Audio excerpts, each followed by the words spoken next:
কাটা মশলায় মজাদার গরুর মাংস। হ্যালো ভিউয়ার্স, আসসালামু আলাইকুম। আপনারা সবাই কেমন আছেন? আপনাদের দোয়া এবং ভালোবাসায় আলহামদুলিল্লাহ আমরা অনেক ভালো আছি। মেঘলানুর বিডি চ্যানেলে আপনাদের সবাইকে স্বাগতম। আজ আপনাদের মাঝে ভিন্ন স্টাইলে একটি গরুর মাংসের রেসিপি নিয়ে হাজির হলাম।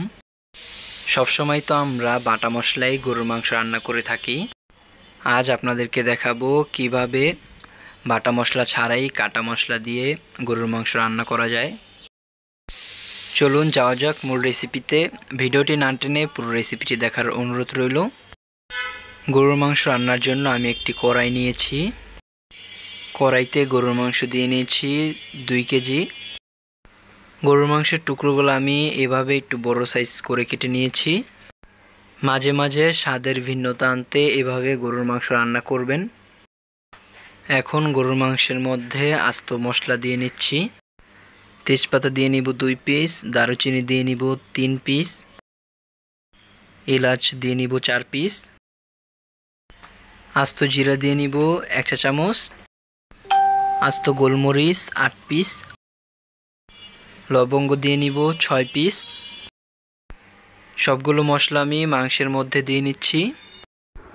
মাংসের মধ্যে আদা কুচি দিয়ে নিচ্ছি 2 টেবিল চামচ, রসুন কোয়া দিয়ে নিচ্ছি 6 পিস, মাংসের মধ্যে আস্ত শুকনো মরিচ দিয়ে নিচ্ছি 4 পিস, পেঁয়াজ কুচি দিয়ে নিচ্ছি মাংসের মধ্যে 1.5 কাপ, মাংসের মধ্যে লবণ দিয়ে নিচ্ছি স্বাদ মতো, মাংসের মধ্যে সাদা সিরকা দিয়ে নিচ্ছি 1 টেবিল চামচ, মাংসের মধ্যে তেল দিয়ে নিচ্ছি 1/2 কাপ।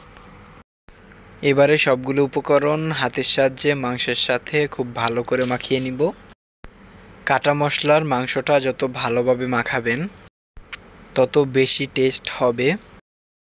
এভাবে ভালো করে মাখিয়ে ম্যারিনেট করে রেখে দিব 15 মিনিট সময় নিয়ে। 15 মিনিট ম্যারিনেট করে রাখার পরে মাংসটাকে চুলায় দিয়ে এবারে ঢাকনা দিয়ে ঢেকে মাংসটাকে রান্না করব 10 মিনিট সময় নিয়ে মাঝারি আঁচে। 10 মিনিট পরে ঢাকনাটা উঠিয়ে মাংসটাকে নেড়েচেড়ে নিচ্ছি। মাংস থেকে পানি ছেড়ে দিয়েছে এবং পানিটা উপরে ভেসে উঠেছে। মাংসটায় পানি না দিয়েই পুরো মাংসটা রান্না করব। আবারও ঢাকনা দিয়ে ঢেকে মাংসটাকে রান্না করব 30 মিনিট সময় নিয়ে। 30 মিনিট পরে ঢাকনাটা উঠিয়ে মাংসটাকে খুব ভালো করে নেড়েচেড়ে নিচ্ছি।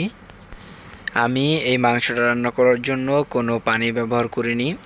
মাংসের মধ্যে যে পানি ছিল তাতেই মাংসটা পুরোপুরি সেদ্ধ হয়ে গিয়েছে। এখন মাংসের মধ্যে আস্ত কাঁচামরিচ দিয়ে নিচ্ছি 6 পিস। মাংসটা পুরোপুরি রান্না হয়ে গিয়েছে এবং পানিটা শুকিয়ে এসেছে ও তেলটা উপরে ভেসে উঠেছে। এই ভিডিওটি ফলো করে খুব কম সময়ে এই রেসিপিটি তৈরি করে নিতে পারবেন। তৈরি হয়ে গেল আমার মজাদার কাটা মশলায় গরুর মাংস রান্নার রেসিপি। এখন গরম গরম পরিবেশনের পালা। মাংসের এই রেসিপিটি আপনারা ভাত, পোলাও, পরোটা, খিচুড়ি সব কিছুর সাথেই খেতে পারবেন। রেসিপিটি যদি আপনাদের ভালো লেগে থাকে একবার হলেও রেসিপিটি ট্রাই করবেন।